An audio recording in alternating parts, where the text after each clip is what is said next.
I had the train compartment to myself up to Rohana.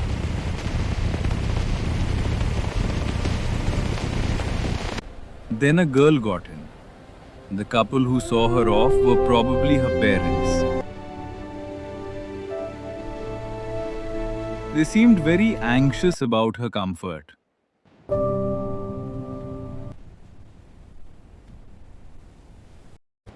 And the woman gave the girl detailed instructions as to where to keep her things, when not to lean out of windows, and how to avoid speaking to strangers.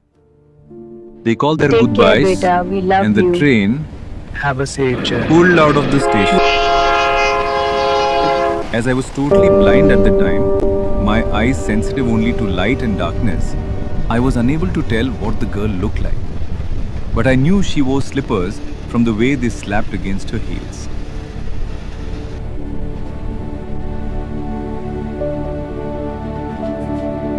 It would take me some time to discover something about her looks, and perhaps I never would. But I liked the sound of her voice and even the sound of her slippers. Are you going all the way to I must Tera? have been sitting in a dark corner because my voice startled her. She gave a I didn't little know anyone exclamation else was and here. said, "I didn't know anyone else was here." Well, it often happens that people with good eyesight fail to see what is right in front of them. They have too much to take in, I suppose.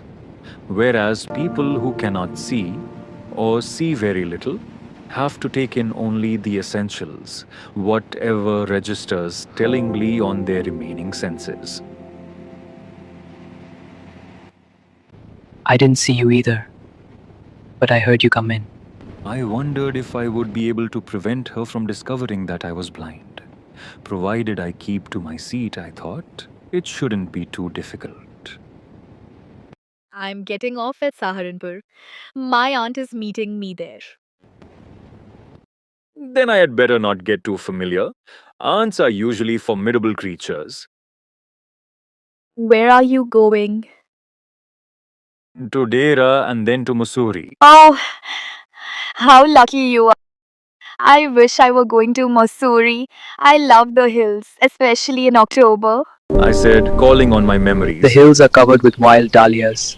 The sun is delicious. And at night you can sit in front of a log fire and drink a little brandy. Most of the tourists have gone and the roads are quiet and almost deserted. Yes, this is the best time. She was silent. I wondered if my words had touched her, or whether she thought me a romantic fool. Then I made a mistake. What is it like outside? She seemed to find nothing strange in the question. Had she noticed already that I could not see?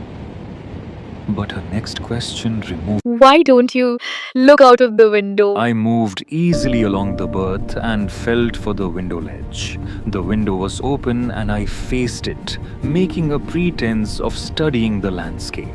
I heard the panting of the engine, the rumble of the wheels, and in my mind's eye, I could see telegraph posts flashing by.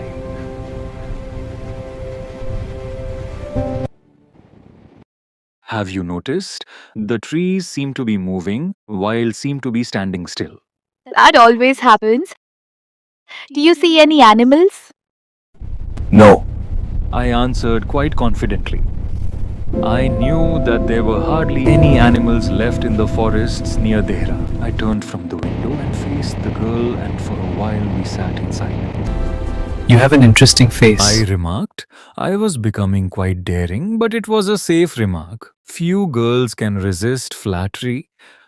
She laughed pleasantly, a clear ringing laugh. So you do have It's a nice to pretty be face, told I have thought an interesting and face. aloud. I'm tired of people telling me I have a pretty face. I said, well, an interesting face can also be pretty. You're a very gallant young man. But why are you so serious?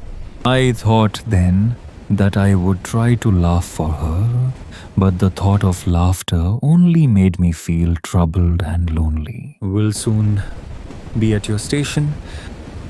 Thank goodness it's a short journey. I can't bear to sit in a train for more than 2 or 3 hours. Yet I was prepared to sit there for almost any length of time. Her voice had the sparkle of a mountain stream. As soon as she left the train, she would forget our brief encounter, but it would stay with me for the rest of the journey and for some time after. The engine's whistle shrieked. The carriage wheels changed their sound and rhythm.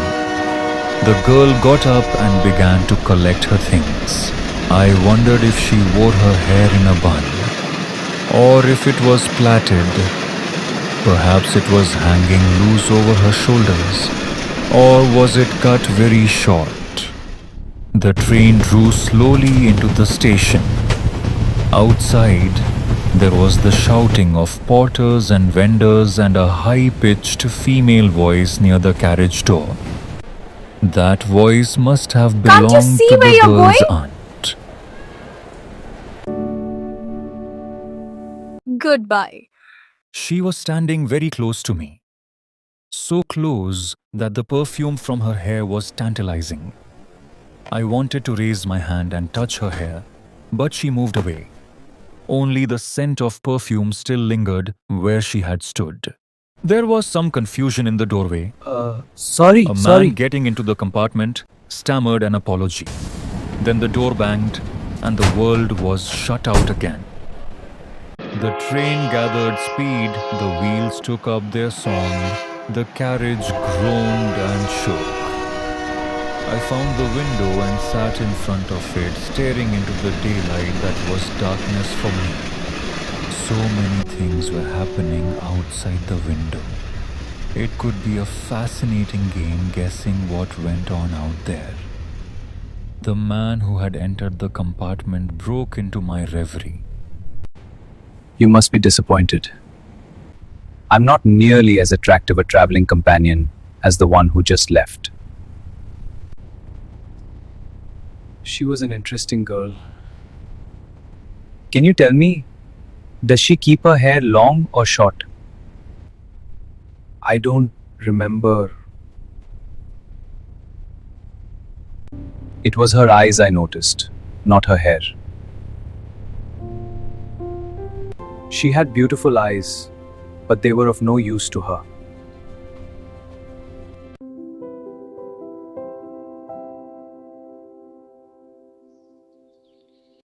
She was completely blind. Didn't you notice?